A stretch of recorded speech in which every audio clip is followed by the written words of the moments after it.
Hello and welcome to Mage Hand High Five, your third favorite actual play podcast. My name is Max Weinberg, my pronouns are he, him, and today we're doing something a little different.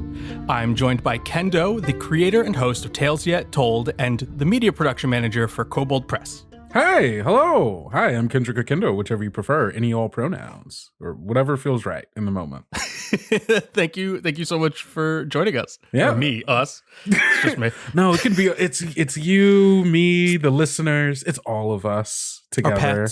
Our pets. Just step into our home. Yeah, pet my cat. Well, I wanted to have you on because you posted something a while ago on Blue Sky asking the question, do you prefer actual plays that feel like a production or that feel more like a home game? And I thought about that for a really long time. I'm sure every single actual play producer quaking in their boots going, is the thing that I'm doing the thing people actually want to listen to? God, when people listen to your show, it's wild. Agreed. Agreed. I worked so hard on it, and then someone goes, oh, I listened to that. And I go, really? What were you doing? What was wrong in your life? Has anybody recognized you on the street? No one has recognized me on the street, but I've had a friend of mine tell me that they were at a bar once and they were talking and they met some complete rando who was just someone at the bar, and for some reason, they started talking about tabletop RPGs, and then the person was like, oh, you should check out this actual play, and then recommended my actual play to my friend. That's awesome. Which is bonkers. Absolutely bonkers. That is, yeah, that's pretty wild. We're not popular. What are the chances of that? Yeah. What are the chances? But one of the things that we talked about a little bit when we were talking about this is we thought it would be a good idea to define in this instance what produced and what home game means. Yeah.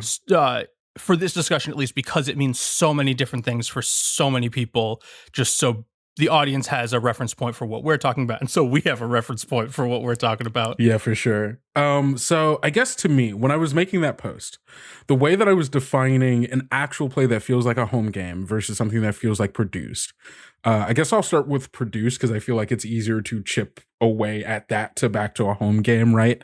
Mm-hmm.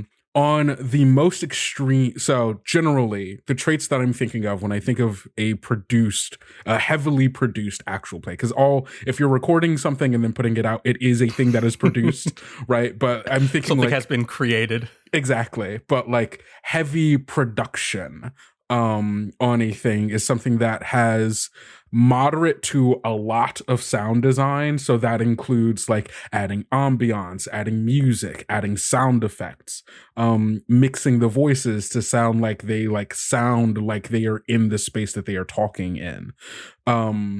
It also includes a lot of heavy editing pacing wise, which may include as little as cutting out ums or spaces, and can go as far as, hey, we did this scene. I didn't really like the way this scene went. Can we go back and re-record that scene and then just put it in? And obviously to the listener, that's seamless, but the complete editing of the play for the production of a show as a product that people listen to outside of the people playing. Yeah. So those are so it's sound design, editing for pacing are the two main components I think of when I think of a heavily produced actual play. I don't know if you agree with that. Yeah, I definitely do. I guess I came at it from a little bit kind of from the other option, actually, of home game first for me, is that because so important to me is the table talk, that when you do a more produced show gets cut out. I agree with that. So that was the one thing, is just I just want to make sure when produced is that it's more like you're listening to a movie or an audio drama. Yeah. And I guess the reason why I didn't put that as part of the definition, I kind of consider that under the editing for pacing, because I think a lot of people view table talk which can include like conversations about rules and mechanics, clarification over things that have happened out of character, or tangents that just like sometimes you say something and it makes you think of a thing, and then you say it, and then your friends laugh, and then you keep playing your game, right? Yeah. Those are things that can be cut out, but I think don't necessarily have to, for me personally, to consider it like a highly produced thing. But like on the spectrum of like home game to heavily produced, I think the closer you get to heavily produced, the more those things get cut out. Because I think the focus for a heavily produced actual play is on the story that is being told, the fiction that is being told in the game you are playing, more so than the game you are playing. Totally. And the performers are their characters rather than people playing a game. Yes. As well. Yeah, for sure. And then on the home game, like on the far other end of the spectrum, the home game, like the most extreme of this is, okay, gang, we got all of our dice, our snacks and stuff at the table. I got a blue I got a blue snowball. I'm putting it in the middle of the table. I'm pressing record. And then right after this, I'm uploading it to Spotify. People at home, if you're thinking about doing a home game style actual play, please do not eat while you're recording. Please don't. We'll talk about this later, but please do not eat while you're recording. Please do not. For the love of God. Don't. But yeah, like that's, and like, so the home game is the creating an actual play. And I'm going to use the term product, and I don't mean that in like the capitalistic sense of like you've made a thing to be sold for like capitalistic gain. Yeah. Like, you can obviously, but when I'm saying product, I mean it is the sum of the work that you have put in to make a thing that you then give to someone else to consume. Where the end product of a home game style actual play is meant to convey the feeling of you as a listener are sitting there with all these people as they're playing the game, and you're watching it. And so it doesn't care so much about the actual play being a sonic experience that sounds like an audio drama. I know I said sonic. Yeah. I do mean that in just I do mean that in just like an sound waves. Yeah, an aural. Yeah, like. But it's like, yeah, it's not trying to immerse you necessarily in the fiction of the world using the artifice of sound design and editing and all of that, which a home game style game can have those things. But it is like, again, this is a spectrum, right? You're not one or the other, but the closer and closer you get to the home game end of the spectrum, the less you have those things, because those get in the way of the focus of that style of actual play, which is trying to make you feel like you're sitting at a table of friends playing a game. And it's the people that are the most important part of that. Exactly. It's the people in the game they're playing and like the story they're telling with that, but like the people are there. Before we started recording Mage Hand High Five, and when we just kind of were, figuring out everything on the back end, I went and listened to a bunch of different podcasts from various sites. Just went to Apple Podcasts and searched D&D and actual play. Right. And there are 3 that stood out in my brain that I listened to. I do not remember the names of any of these. And I would constitute them all as home games. Ooh, okay. One sounded like a parent and their 2 or 3 young children just recording their game and uploading it just as is. There were like 300 episodes. That sounds so sweet. Like conceptually, I'm not saying quality wise, but conceptually, someone playing a game with their kids and then uploading it, that's kind of cute. Quality, you hear about those. You hear about these stories of people like playing with young kids, and they come up with either the best ideas or just learn about war crimes. There's no real there's no in between. No in between. But what it was is they were just playing, and I skipped to the middle of an episode and just heard some dice roll, and then silence for about 10 seconds, and then a number was like 13, and then silence for another 10 seconds. And I went, oh, okay, that's apologies if that is your podcast and you're listening, but that is a choice. It is a choice. No, like, yeah, like when you were putting something out, even if you were doing nothing to it, even if you're just recording it, straight uploading it, that is a choice you were making. Yes. Right? About the kind of thing that you want to be out there and you want other people to be listening. Good or bad, it is a choice you're making. I guess a really good way to put about it is that Produce is really about the characters and the narrative, and Home Games are really about the people that are being involved. Yes. And those are the focus and what's getting showcased in both of those. Does that? I think, yes, 100%. I don't necessarily want to use the word focus here because, of course, spectrum, right? This exists in all things. But maybe the term motivation could be the choice. And I mean that in that these are the things that motivates the choices that you make when it comes to how you want to present your final product, right? When you're making a highly produced actual play, you are probably more motivated by, okay, what is going to immerse people in the world? What is going to immerse people in the moment? And what is going to immerse people with the characters that are happening here? When you're adding all of those sound design elements, or you're changing the pacing of it, and you're cutting things out or re-recording things in, those are probably the motivating factors for those choices. And when you do choose to leave in table talk, when you do choose to not really have sound design, when you choose to, while you're recording, have a little bit of a tangent where you talk about, you know, some inside joke between you and your friends, right? And you don't cut that out, your motivating factor is probably you want people to have the experience of what it's like playing at a table with you and your friends. Totally. And I think that's actually a really good segue to our kind of first question that you and I had, which is why make an actual play when you could just play with your friends at home and not present it to an audience? That's such a great question. And I don't think anyone has the right answer. I mean, right. Like there's no one answer to this, right? Cause like, totally. And I know that I am the one who pitched this question. Why did you start Tales Yet Told? I guess we can, we did Mage Hand High Five, but then I started Tales Yet Told because at heart I'm a performer. I've been doing performance for theater, for long form improv, for film since I like elementary school, right? It is I know at the core of my bones and my soul that there's a narcissist that lives inside of me that wants other people to see the things that I've done and have a reaction to it. And, it takes some time getting used. It takes some time to being like, you know what, like in narcissism / neutral, right? It's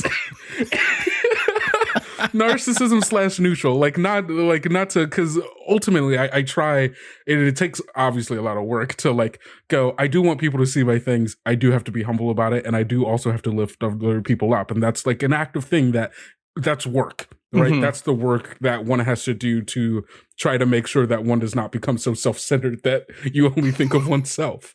But it's 100%. I started Tales Yet Told because I wanted to perform and I wanted to make a thing that other people saw and that would have an effect on other people. Because I went to school for film. Why would I make films? Because I want to make a thing so people, can see it, right? That is ultimately, I think, the reason why people make art in a lot of cases, because they have a feeling, an emotion, a thought, a reaction to the world around them and themselves.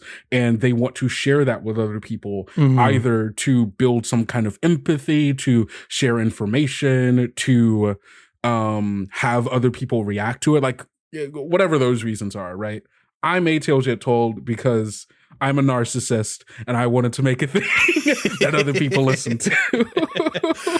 I think Mage Hand High Five was a little similar because it was over the pandemic, and so we're all actors and none of us were performing because it was 2021, 2022, so nothing was really happening at the time. Yeah. And I was kind of like, we're either going to start a remote theater company or we'll make an actual play podcast. And one of those was a lot easier than the other. And I bet. not actually that much easier, as we have discovered through this process. Mm-hmm. Yeah, I also kind of just wanted to play D&D with my friends a lot more, which is a lot easier to schedule and get commitment when there's an audience to release It's to like, hey, than if when we don't it's do just that, with your people are friends. going to be upset with us. Yeah, if we don't release this next episode, if we don't record it, someone that's not me will be mad. Yeah. Yeah. And I think, I guess it is kind of a little bit selfish in the fact that why we make it, because there's not money in this. We're not, No. Hopefully, eventually, maybe a little bit, but we're not, the amount of people that make money from this is minuscule, that it is a little selfish of I want to do this. Exactly. And there's nothing wrong with that. There's nothing wrong with saying, I think I'm good at a thing and I want to do it. Oh, yeah. So other people can see it and they benefit from it, right? They benefit from laughing. They benefit from, whatever they get out of the story that you're telling, But I don't want to tell people I'm good at it, is the problem. I hate getting compliments. No, I don't want anyone to tell me. I want them to know and keep it silent. I feel because when I meet people and people are like, oh, what do you do? I'm like, oh, I'm an actor. I have a D&D podcast.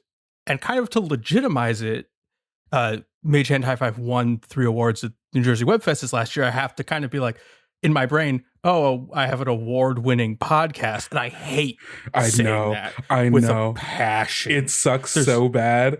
It's the worst. It sucks so bad. When Tales Yet Told won in, what was that, 2023? Mm-hmm. There is that, there was that brief, because it was also during a period of time when it was right before the big boom of WebFest and everyone, the accessibility of WebFest and such. And so we were one of a handful of people who won an award that wasn't the, what's it called? The Audioverse Awards. I mean, we had won that as well, but it's there's that several month period after where you're like, hey, everybody, my name is Kendrick or Kendo, whichever you prefer. I'm the host of the actual play podcast, Tales Yet Told. And then one of my friends who's also in the thing is like, you mean award-winning Tales Yet? And I'm like, shut up. If I meant that, I would have said it. I honestly, part of me is that was so self-congratulatory that I might cut it in my brain. No, but embrace that. It means something. Genuinely. And that's a thing that I've also had to get over, right? Yeah. It's you, and I know we've so gone off the fucking rails of what this was supposed to be. No, but when we're talking about why make an actual play when you could just make a home game, it is because you want other people to experience the story that you are telling with your friends. And sometimes the way you tell that story and the way you present it is so fucking good that a panel of judges listens to it and says, this is better than other things. And I think that means something, even if it doesn't get us money. This entire conversation makes me uncomfortable because it just brings attention to me.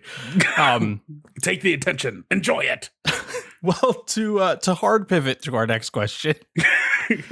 One of the next thing we want to talk about is the difference in responsibilities once you decide to make an actual play podcast and the game leaves your private table and becomes for public consumption.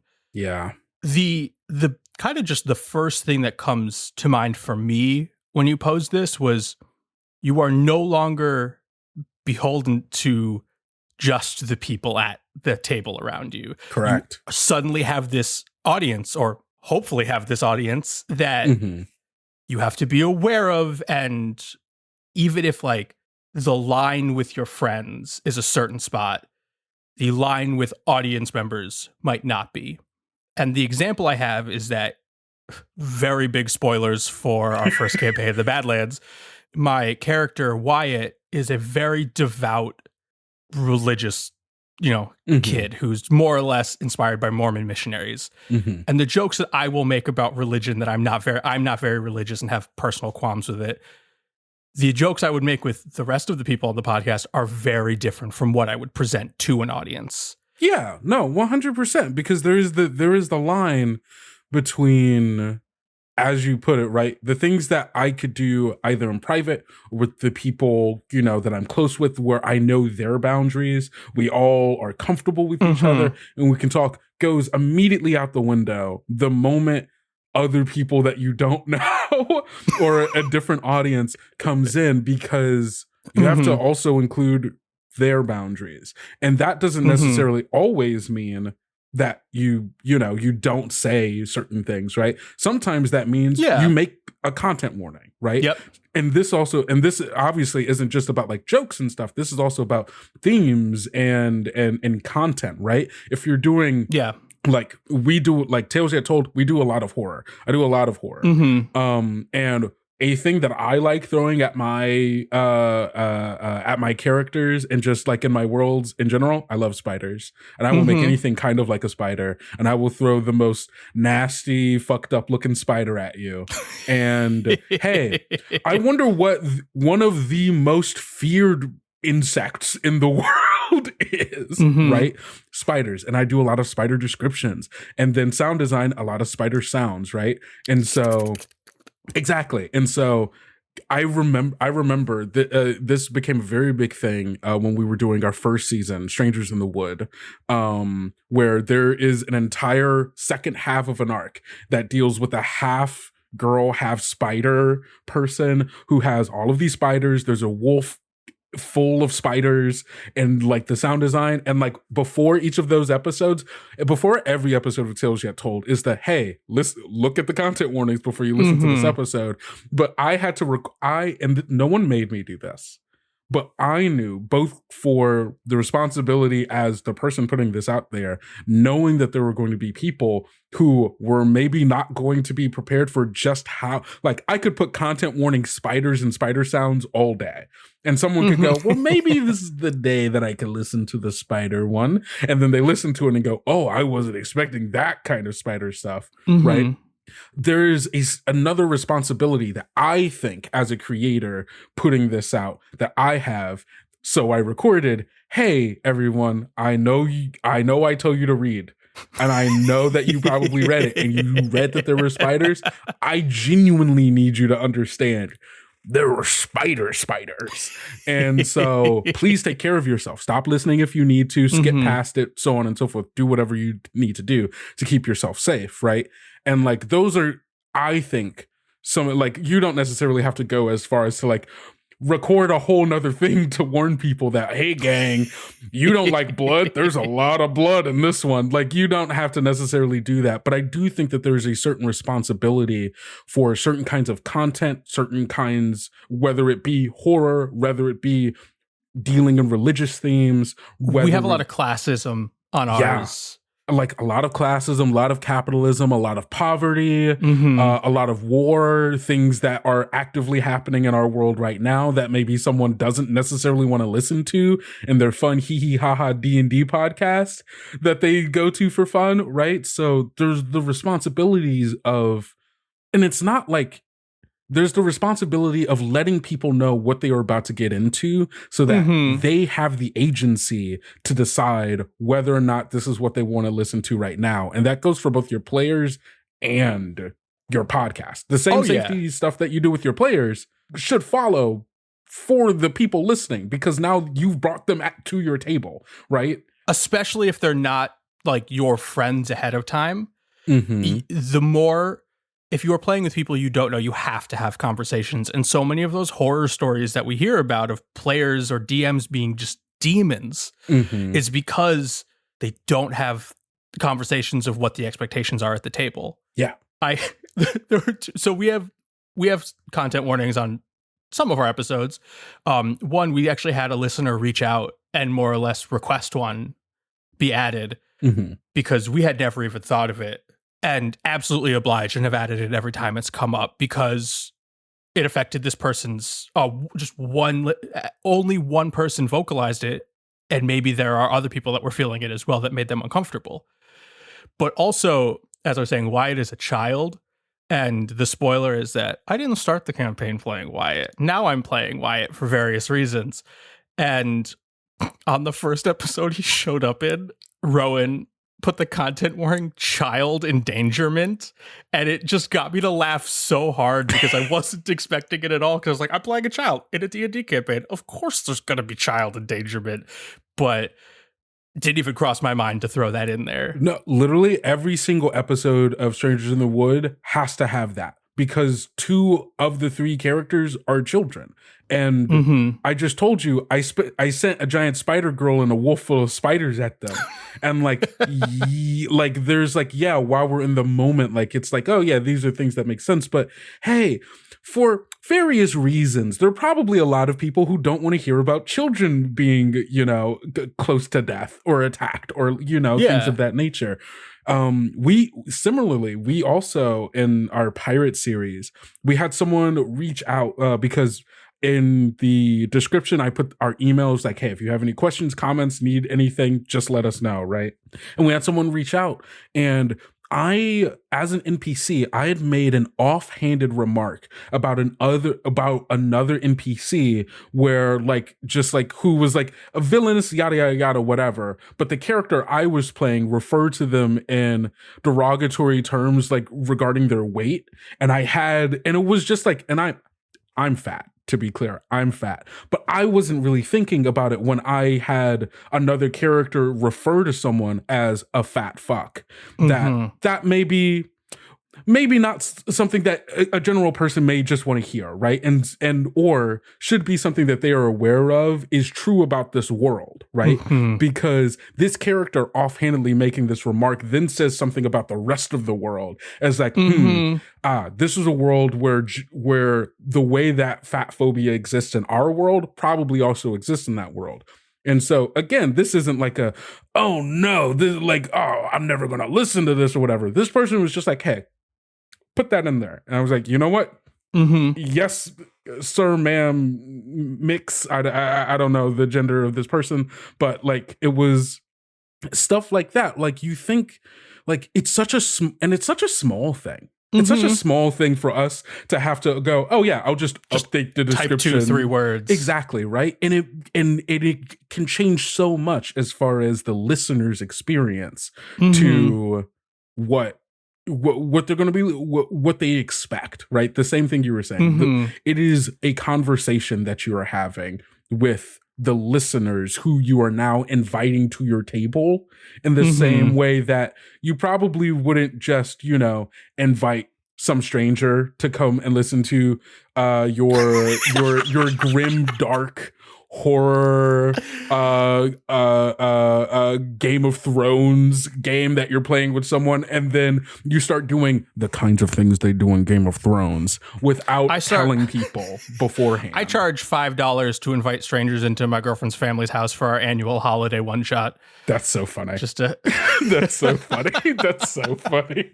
Just like imagine, just like you're gonna come watch us be kind of weird for 2 hours. Yeah, right. You probably would want to tell them what's ahead of time, and so that's I think, and that's just like obviously like a small part of the responsibilities, right? Like but I say small, it's a huge part of it is thinking about how the thing you were doing is now going to affect other people whom you don't know, what was like, what they were expecting, what like there's just so much there. So you want to prepare people before they listen to your thing so everybody can be on the same page and have agency in what they're doing. I know I've said this for every single time, but I think this is also a great segue to our next point, which is kind of what are some of the advantages, the disadvantages, and kind of traps is kind of what I've phrased it as for people who are looking to create an actual play that's either kind of more home game based or really produced. Yeah. I think both, and the advantages and disadvantages as also an audience member as well, because I'm assuming, you know, we both, I'm sure, listen and watch a lot of actual plays. Yeah. I think this is a really good place to also maybe put our kind of personal preferences for this as well. So I would say I'm real in the middle. You know, I don't want to watch your home game or listen to your home game unless you are aware that what you're doing is a performance for an audience that is not who is sitting at the table for you. Like, you know, Critical Role is the example. Critical Role is very much a home game, but those are all incredibly seasoned and experienced performers, even outside of their voice acting work, and the acting that they do on their show is, I think, the best example of a home game actual play. It's also, massive because those people are having fun. Sam's making his jokes with his big flask, but they are performing their ass off. Right. When it's their turn, which a lot of home games, even if you have so much fun at your home games, you're all laughing and having a great time, you're only performing for those people that you're at the table with as opposed to an external audience. And for me, that is kind of the most important thing. Yeah. And then at the other end of the spectrum, I like to see the people.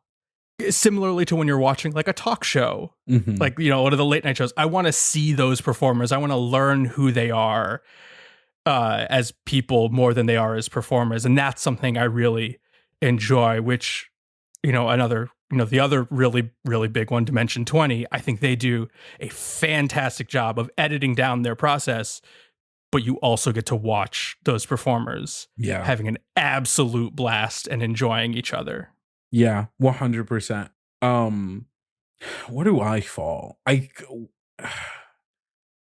I think I also tend to fall somewhere in it. Man, it really depends. It really depends on It really depends on the story, because or the game that is being played in the story, because I think either direction really works for me as long as I can tell that you've committed to that thing. Now, that doesn't necessarily mean I'm gonna like whatever, right? But like, I can be comfortable listening to an actual play that like, when I think of something far, far, far on the end of like produced, I think of The Heart is a Dungeon. Rara is doing some amazing work over there, to such a degree that I've been listening to On the Corner of Pleasure and West. Oh, they're gonna yell at you. Oh, they're gonna yell at me so bad. I think they'll be fine that I just mentioned them. Maybe it's a long name. It's a long name that I don't remember fully. We'll throw it in the description. Every show we mention, I guess including Critical Role, Dimension 20, we'll throw it in the description so you can have links. It's The Corner of Pleasure and West River. There we go. Okay. From The Heart is a Dungeon. And it is so incredibly sound designed, right? It is so amazingly done. And there is gameplay that happens, but the gameplay genuinely comes up so little in the actual game they're playing. So you can listen to entire episodes and not a die be rolled, or a singular die be rolled. And they mention it every time a die is rolled, but it just rarely happens, right?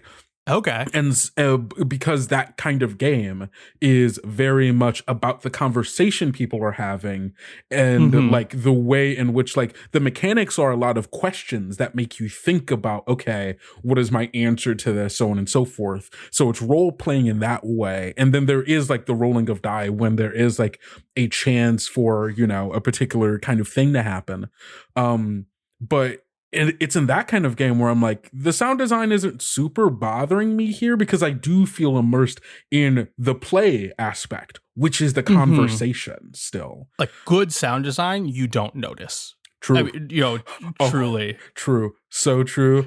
The Heart of the Dungeon is something else entirely. You notice, but I still feel like I notice it in that it is meant to be very dreamlike. So it calls attention to itself, but in a way that doesn't feel distracting from the narrative, because they feel cohesive. Not just a door opening and you hear, or someone throws something or hits. Like, it's all very purposeful. It's not a sound design for every single thing that happens, but each thing that does happen feels very organic, and it feels like it's elevating the thing that is saying.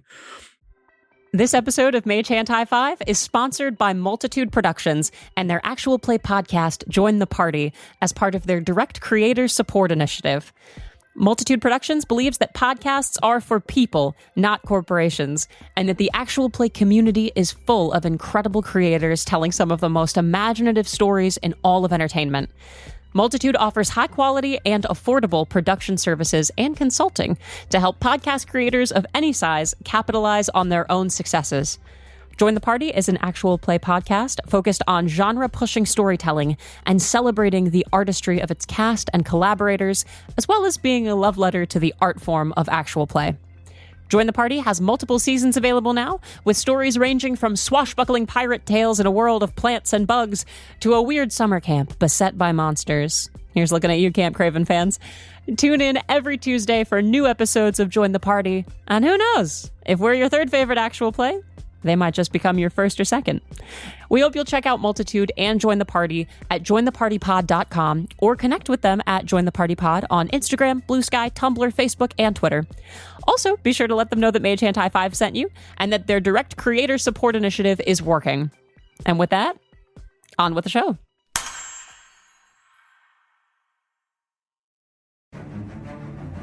Do you love audio fiction stories like Welcome to Night Vale or Old Gods of Appalachia?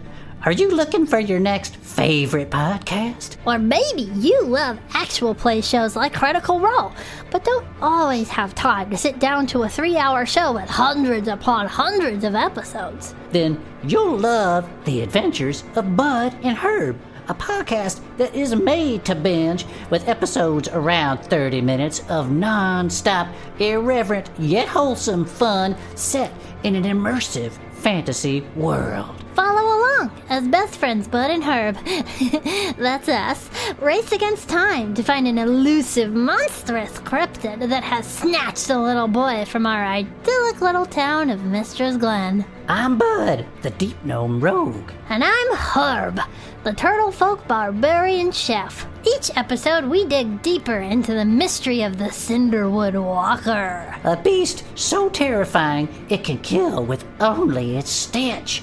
Find out if we live to smell tomorrow. Listen to the Adventures of Bud and Herb wherever cryptids hide. Or wherever you get your podcasts.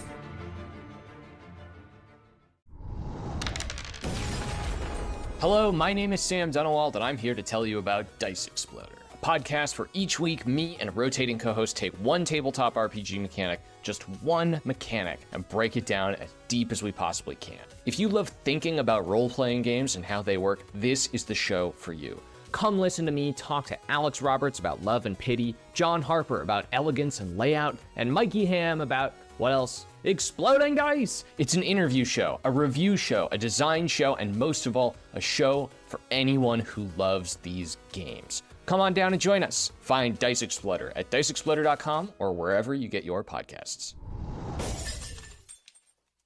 Yes. On the super far other end of it, of like what I genuinely think is the most home gamiest of home game actual plays that I've listened to that I still super enjoy, is the very first season of Friends at the Table.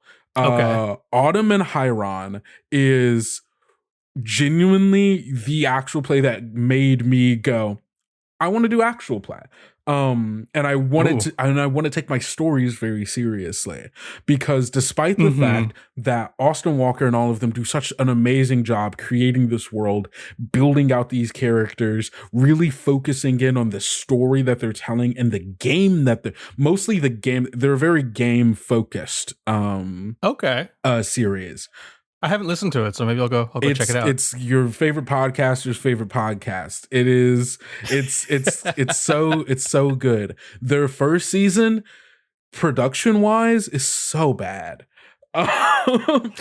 Like in maybe that's why, in such a way. No, but here's the thing, right? Because if you get through it, like the story's really good, and they only get way like right now. If you were to listen to, because I think they're doing their Realis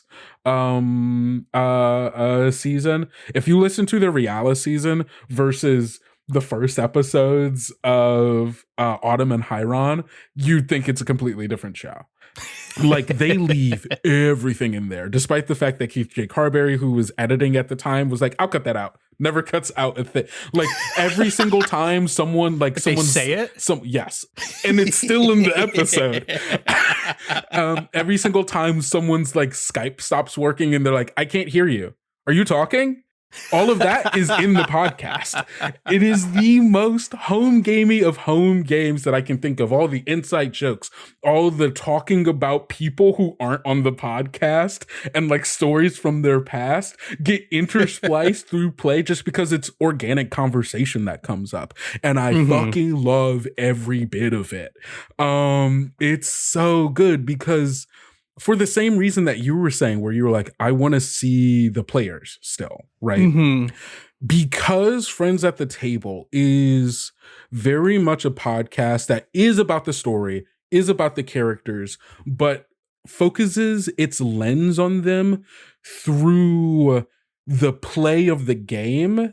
And I mean that quite literally, like they care so much about the mechanics of the game, making sure that things that they're doing are aligned with, okay, this is the intention of what this thing is supposed to be, which means when you make a decision, it means something specific to that intent, right? When Dungeon World says you are the paladin, and that means you are the singular paladin in the world, that means something to them in their world, and it comes expressed through play. And because their focus is on play and the game and the world building more so than immersing you in any singular moment in the game, I'm okay with the home game because I'm getting to know the people who are making the decisions, the people who are making the world, the people who are I become immersed in the game because the game is the people playing.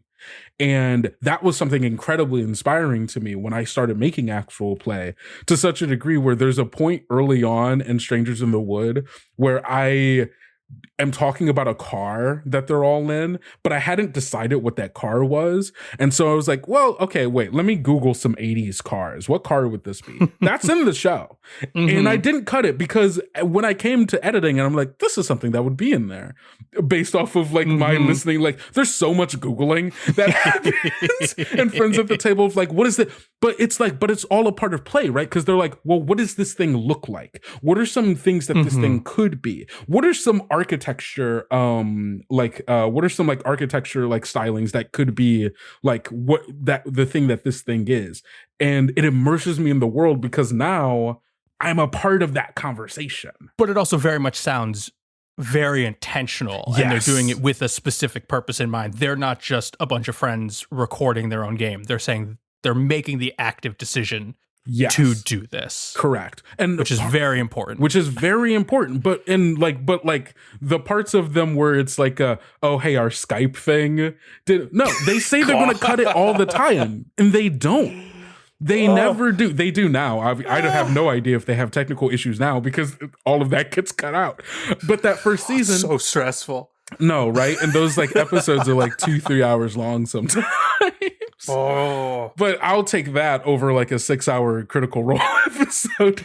But I listened to, or I guess watched about 45 episodes of Campaign 2, and I, as a big fan of like big epics like Mass Effect, and the actual play that got me into it besides Dimension 20 was NADPOD, so I come from a very comedic background. Like they have like 100 episode seasons that are, you know, these big fantasy epics. And what the fuck was I gonna say? Should I leave this in? Should I leave this in? Because we were just talking about how actual play. Yeah. What were we talking about? Why did I start saying that? People leaving in mistakes, people cutting them, people. God. It's late. I'm an early person. Intentionality of like choosing, like, what do you keep in? What do you take out? Oh God, why? What did I do? See, this is play right here. Oh, Critical Role. Okay, so Critical Role. I got to like episode 45, and yeah, just to agree with you, boy, what a section that's going to be. Their 8-hour finale. I couldn't watch it I'd have to like listen in 20-minute chunks because that's when I had available, and I was like, this is going to take forever. 150 episodes. Yeah. Yeah, but when 5 minutes of it is Sam dicking around, you know, and that's kind of love them. They're great. Yeah, no, and it's like I think some traps. Going back to our original thing, traps.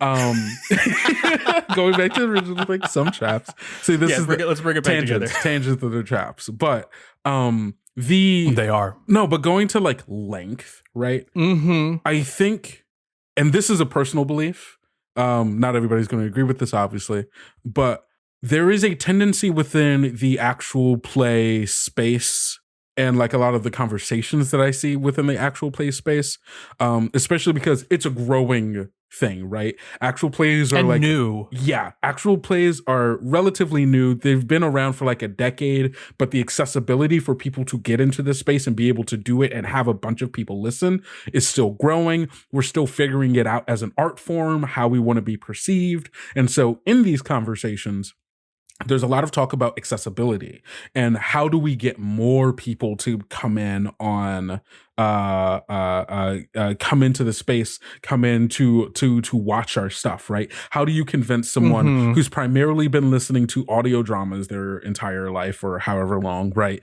Come listen to me play this game with my friends. It's kind of similar, I promise you. And it's like, and a lot of, and it's this conversation actually that led me to asking my question on Blue Sky, right? Because a lot of those conversations around accessibility go with, well, editing down for pacing, doing sound design to immerse people in the world, making shorter episodes, and all of these things, right? Which I think personally, I don't necessarily agree with, as like a lot of those things can be very helpful in bringing people in. But as far as those being the one way to create accessibility to bring stuff in, because along those things, right, it's like the biggest one that I hear a lot is making shorter episodes so people can be able to digest them, right? No more 3-hour episodes, make an hour, hour and a half, things of that nature. And that's something I'm going to say, hold up. Wait a second before you make that decision, because again, it is a decision that you are making. Yes, but make the decision and give yourself a reason to make that you made that decision. Exactly. Don't just make your show don't just make an episode of your show be an hour and a half just so it can be in an hour and a half. Because if you listen to that hour and a half and not enough happens in that episode, you're going to feel disappointed. Your audience is going to feel disappointed. They're going to be like, oh, that was it. Okay, I have to wait a whole nother week for this combat to finish or for me to get this resolution, right? Which like, that kind of sucks sometimes. Sometimes I listen to a thing and I'm go, well, that wasn't enough. Well, one thing I really liked with, I listened to a couple episodes of Voices in the Woods, right? The newest one. And I was doing dishes. And so I had, like a 25-minute chunk. And so I was able to get like one of the calls, the call-ins, and that was really nice. Even though there was more and more through line, I was like, oh, I can listen to this first one while I'm doing dishes, and then when I'm cleaning, I can listen to the next one, and they were really small chunks, and that was really helpful because I didn't feel like I was necessarily missing anything with that. But then kind of the flip side from almost like a marketing perspective, I guess, because we do have to, get people to want to continue to listen to our show, is that, well, it's nice to have that completed thing. It's like, oh, I want people to keep listening. And how do I bring them back with that? And so then there is that balance of that, half-hour mark to 3 hours. Where's the what's digestible? And I think the thing is, overall, we as the actual play space may need to redefine what we consider digestible. Because one of my favorite things to listen to is multi-hour video essays. I will sit down and listen to a 9-hour video essay about something in chunks over time. And then my pitch for people, if you do want to, hey, Critical Role, this is my pitch for you. I know you didn't ask for it. In your YouTube, on the YouTube video where you put out your 8-hour finale, add chapters. So that people can easily go from one part of it to a different part of it, right? Where you can go, okay, this is the part where this thing is happening, and you give it like a vague name that isn't like a spoiler, but is enough to be like, oh yes, this is where I left off. So people can come back and listen to it whenever. listen to it in hour chunks, listen to it in 25-minute chunks, listen to it in 45-minute chunks, listen to it on your own time. But this goes back to the responsibilities of us as a producer. If that is the way that you want people to take in your content, if you are like, well, I want to have the multiple hours because maybe the momentum of this episode happens to go in this way, or, so on and so forth, then be upfront. Tell your audience, hey, this one's a bit long, but trust me, it has to be this long.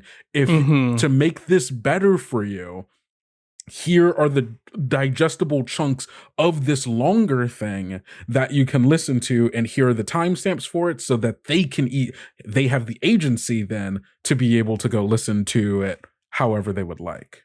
One of the things that I really struggle with, which is why I don't listen to as many actual plays as I used to. When I was in Chicago, I had like an hour commute on the train. So I listened to the entirety of season 1 of NADPOD in like 35 days because I had an hour there and an hour back. So I had an episode and a half every day. Let's go. But now I work from home, and when I'm kind of the opposite. If I'm working, I cannot have something narrative that I'm interested in.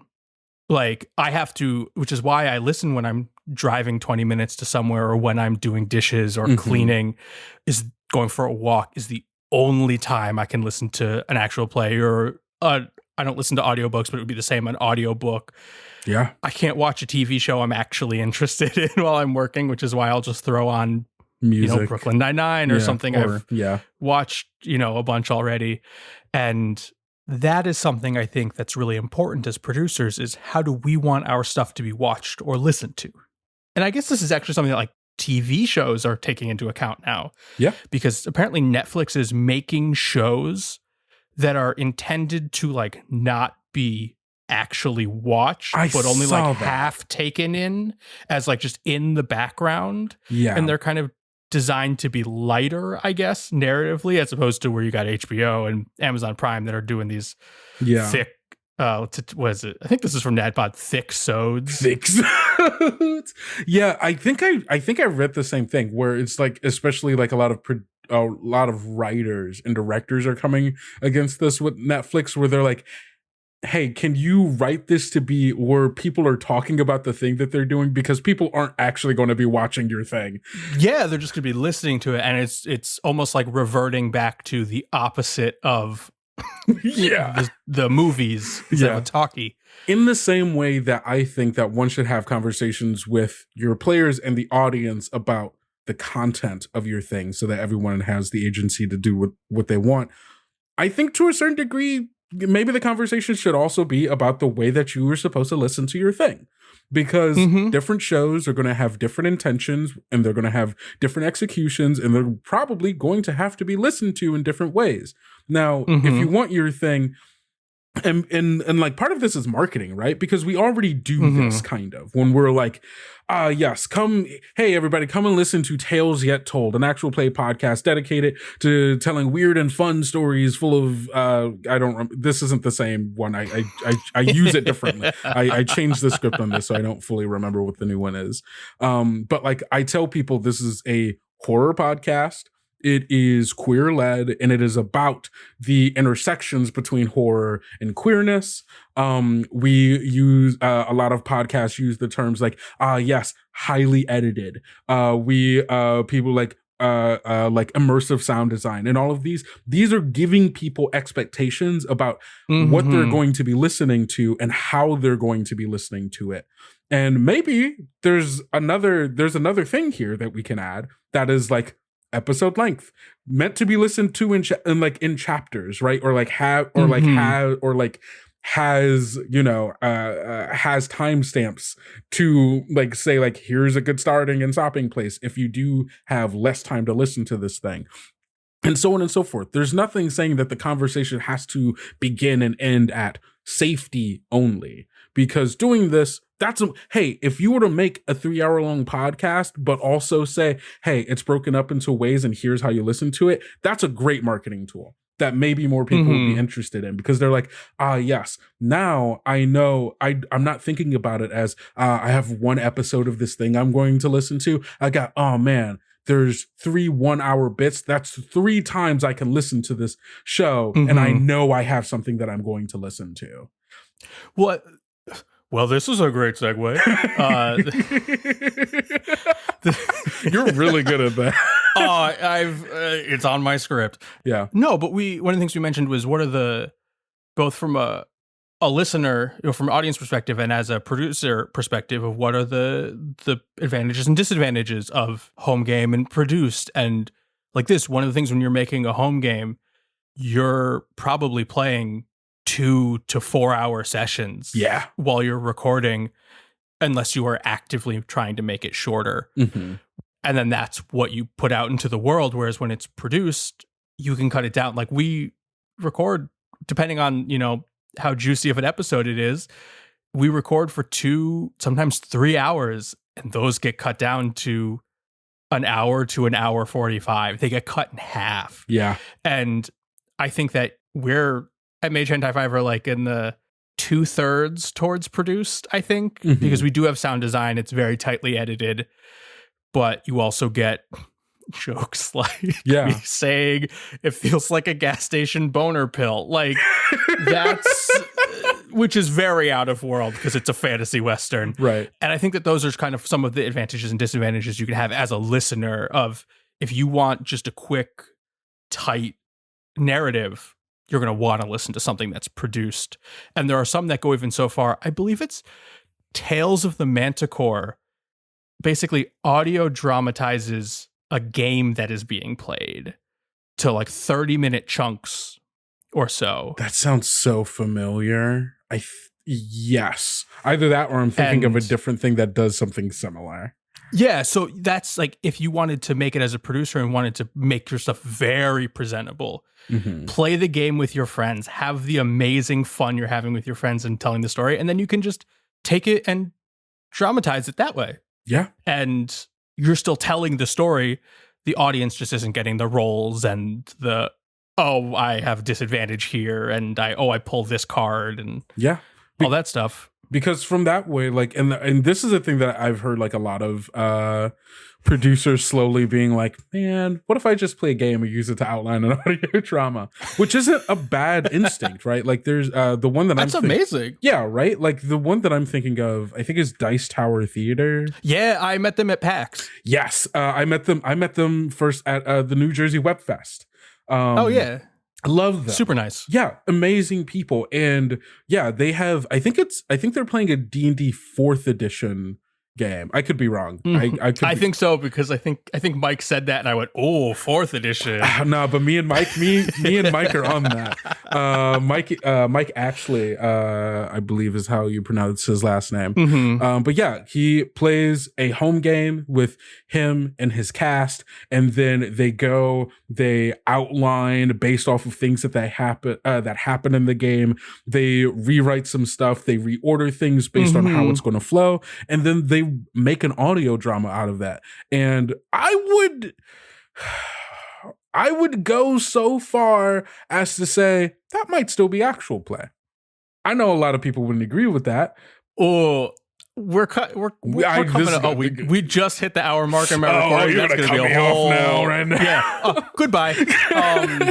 But no, we could just talk about what constitutes actual play at a different time. Yeah. But I think that like when you roll, I play primarily D&D and dice rolling games. When you roll that one or you fail that check when it's not expected, is something that here's the thought about that though, is like, I feel like if I wrote when I roll a nat 1 for something, if I wrote that without the dice roll and knowing that there was a dice roll behind it or a randomization to it, it would feel really cheap. But that's also kind of what Game of Thrones is a little bit. You're like, oh, that character just rolled a nat 20 to kill that guy. Oops, that was not expected. Yeah. And those swings of randomness, which is kind of my thoughts on actual plays a little bit and what constitutes one, can be so riveting because you just do not expect it. You have that shocked face when it happens. But if it happened in game and then you wrote it down exactly as it happened, Yeah. And it was narrated as things are going, they're going, and then, oh my, what? They messed up right here and now? That's kind of the same effect without the added tension of the waiting for the die result, which I think is a part of like the ritual of a lot of traditional like dice based tabletop games. Is like you have the ritual of, okay, there's this thing I'm trying to do. I know that this little rock right here decides whether or not I do it. I roll it, and there's the tension as we all sit and we wait for the rock to stop moving. And then it gives me a number, which tells me if I succeed or not. And there's something really magical about that. I 100% agree. But I also think if that happened and you just wrote it out exactly the same way, it's the same result. You just told it differently. Yeah. And you use different tools to do so. But I think the biggest con for an actual play producer, when it comes to being produced versus home game, is that you have to edit it. Oof. And this is something that when you make something, you don't know how long it's going to take. And Rowan is our editor, and they didn't have any experience in like they've been learning on the go and like reached out to friends that they have. They take like 2 days off, and then that's when they start the next episode. And takes 2 weeks. We release every other week, and it's 11:30. You've been released. You're so much stronger than me. I used to be the editor for Tales Yet Told for the first season, for the majority of the first season. And we were releasing weekly. We did a month where we released weekly. It did. Trust me.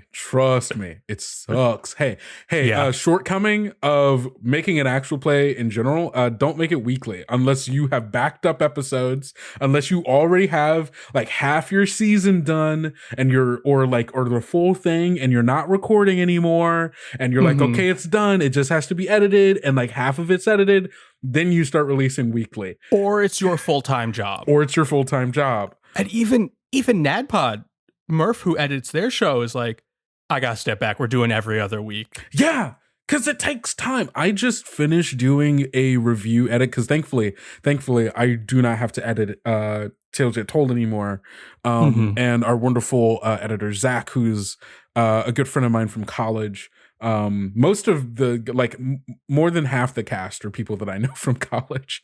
But and me and Zach work together on that. I just finished doing an edit for our newest episode because right now we're doing like on a monthly basis and between big seasons. And I finished leaving notes, and the total number of notes was and this was for sound design, so these weren't like, hey, you did this wrong. This was like content. Okay. Yeah, this was like, okay, I want this sound here, I want it to fade in here, fade out here, like the kind of like directorial like notes for an editor was 116 notes for an hour and a half long episode. Oh god. And but it's very I would say that Tales Yet Told Voices in the Wood was much on the higher end of produced. Voices in the Wood 100% is on the higher end. And this new series that we're doing, which is Our Lives in the Wood, which is kind of like my experimental, like this is the one where I'm letting us do a lot more sound design because they're just like kind of they're one shots. And I really I'm using it to explore my directorial and like abilities as like someone who can like direct an audio it's not an audio drama, it's 100%, it's actual play. And I want it to sound more I want to immerse more in the world and the story and using sound design as elevation for narrative and characters. And so this is the series where I'm like, Zach, here's 116 notes.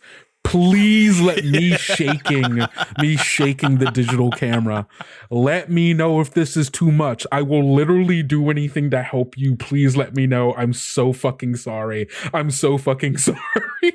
And him going, okay, yeah, cool, I can do this. And I'm like, oh. Like similar to that, you're talking about like you're learning, you're testing, you're finding out like what you can do and how far you can push things. And unlike a theater production or a film or a TV show, you can have like test audiences or workshops in Yes. a way that you can't really with an actual play. You could, but it's so much work. You can record your episodes a bunch of times. Key hint: no matter what on this spectrum you're doing, record your first episode like 4 or 5 times. So we've talked a little bit about like kind of like pros and cons as an audience member. We kind of just a little bit, I guess. Or do you have any thoughts about that as we kind of come up on the? Yeah, I guess so. Pros and cons of I guess to sum up my thoughts. Pros and cons on having a game, an actual play that feels more like a home game, is that pros, you get that parasociality. You get that feeling of these are players making decisions, playing a game, telling a story together, and the audience gets to feel like that. Great pro. All of the parasocial girlies out there are going to love that. It's also really good for marketing, especially if you have a cast of people who people want to be engaged with, right? Like it creates, I think, an easier way for people to become engaged with your show, with your story in a way that is going to make someone want to do fan art on Tumblr. Well, getting your first fan art is magical. So good. It's like but that's the thing, right? It's like, sorry. No, you're so good. There's a certain degree to where people find it way easier to latch on to a real person that has a face and voice that they can recognize and then that they can empathize with in such a way where they go, well, that's kind of like my friend. They're not your friend. They are not your friend. They do not know you. But people like latching on to people like that, and it makes it really easy for marketing. Cons. There are a lot of people who don't want to hear you play the game. There are a lot of people who just want to know the story. They don't want to hear the dice rolls. They don't want to hear you talk mechanics because that takes them out of the story because they care. They are the people who care more about the stories and the characters than the people playing. Opposite end. People may love your story, may become super immersed in your world. They become lost in it. And they're like, whoa, that was like listening to a movie. It was like listening to an audio drama. It becomes something that people connect with on an emotional level about the story and the experience that they had, more so than the game that was played and the people who, and of course, all of this is determinant on how you present all of these things, right? Yeah. Cons to that. You lose out the people who were here to listen to you play a game or who maybe cared about the cast member, and so on and so forth. Totally agree with all of that. Yeah. Very simplified thoughts on my pros and cons of both of those, but I think that gets a big chunks of it. Yeah. I think that do you have anything else? I think that kind of covers everything I've kind of had. Ultimately, I mean, do whatever. We can talk forever. Yeah. Ultimately, do whatever the hell you want. We're just some folks on the internet saying words, right? Do what you enjoy. If you like it, other people will like it. Exactly. And I think this goes back to my very first thing. I do this because I'm a narcissist. No. I'm naming that this episode. I do this discussion is getting, I'm doing this because I'm a narcissist. No, that's I do this because. But like, I do this because I care about the game that I'm playing and my friends that I'm telling the story with. And I want other people to hear the story. And so the way that I present it is going to be the best way that I think it's going to be for people to have the experience that I would want. And that means that I'm not going to get everyone in that net, nor should you try to get everyone in that net. Only get people in your net that you want to be in the net based on the things that you like and just really focus in on that. That got super messy. It's a quote, Field of Dreams. If you build it, they will come. If you build it, they will come. As the biggest actual play in history, Critical Role. There are people who hate Critical Role because it's a 4-hour home game. And there are people on the other end of the spectrum who do not want to listen to a bunch of sound effects and ambiance sounds while people take themselves really seriously. Find what you like. There's going to be a bunch of links from all the shows that we've mentioned. Sorry, wait, I forgot one con. Yeah, okay. If you're doing your, oh god, I forgot one con. No. If you're doing your, because Kendo's pointing their finger at me in the camera. No, sorry, really aggressively. I'm sorry. No. But the thing that you just said made me remember. A lot of people have auditory processing disorders. And so music, sound design, and sound effects actually makes it harder for them to listen to your thing. And so there are going to be a lot of people that you actually alienate by having certain kinds of sound design in your thing. So it actually makes some highly produced things harder for people who would normally listen to your actual play because of things beyond their and your control. So just a thing to keep in mind. God, people who listen to podcasts at 2 times speed. I can't do it. It's unbelievable. I could not do it. I guess we'll wrap it up there. I forgot to write an outro as I normally do. So Kendo, thank you for joining us today, this evening, whenever you listen to it. Yeah, thank you so much. This was so much fun. I love gabbing and yapping. Do you have anything you plug in your life or anything like that? Yeah, you can find me everywhere on the internet that matters at Kendo Makes Films. If that matter? Yeah, if you go to a place and you look for me and I'm not there, I'm sorry. You're in a place that doesn't matter that much. Sorry, MySpace. LinkedIn. You actually can find me on LinkedIn, but that's because I need jobs. So that's why that. But Christian Mingle. Yeah, looking at you, Christian Mingle, place that doesn't matter. At you. I don't think they want me. Guerrilla marketing on dating sites for your podcast. Honestly, if you took your actual play podcast and you made dating profiles for each of your characters, I'm sure you would get some people to listen. That's free marketing right there for you. Go for it. Do it. I can't do it because Strangers in the Woods features children. My character's like 14. Yeah, not Wyatt. Wyatt cannot be in there. I don't know if you said your character's name is Wyatt, but it felt... Oh yeah, Wyatt. Oh God, yeah. Yes, I remembered. Yeah, there we go. You can find my actual play you can find my award-winning actual play podcast, Tales Yet Told, wherever you get your podcasts, and also anywhere on the internet that matters at Tales Yet Told. You can go listen to Voices in the Wood. It's just been nominated for awards at several places. You can go back and listen to our previous season, but we have a new episode coming out pretty soon, or it's already out depending on what you're listening, when you're listening to this, of Our Lives in the Wood. Nice. Which takes place in the same setting as Voices in the Wood, which takes place in the same setting as Strangers in the Wood. You might notice that they're all called In the Wood, and that's branding. And Our Lives in the Wood is just more singular narratives of like smaller stories about the many people that live within the setting of the sublime, which you can think of as the unknown from Over the Garden Wall, but instead of some kind of like weird pastoral Americana, it was the 80s, and it was just as bad as the 80s actually were, and not what movies try to tell you it was. So you could go listen to that. Perfect. Yeah. That's all I got. Great. Yeah. We'll throw links to Tales in the Wood I know it was a lot of things I said. Tales Yet Told, Strangers in the Wood. Tales Yet Told, Strangers in the Wood, Voices in the Wood, Over the River and Through the Wood. We'll throw the links to everything of Tales Yet Told in the description, as well as all of the shows we've mentioned. We'll post links. I guess we'll ask them first, and then maybe post links if they want to be posted with it. Critical Role, do you want us to post the link? Yeah. Hey, Brennan, you good if I put your link to drop out in here? Yeah, and if you liked this, please let us know if there are topics you want discussed or people you'd like us to kind of bring on and talk with. And with that, how about a high five? High five.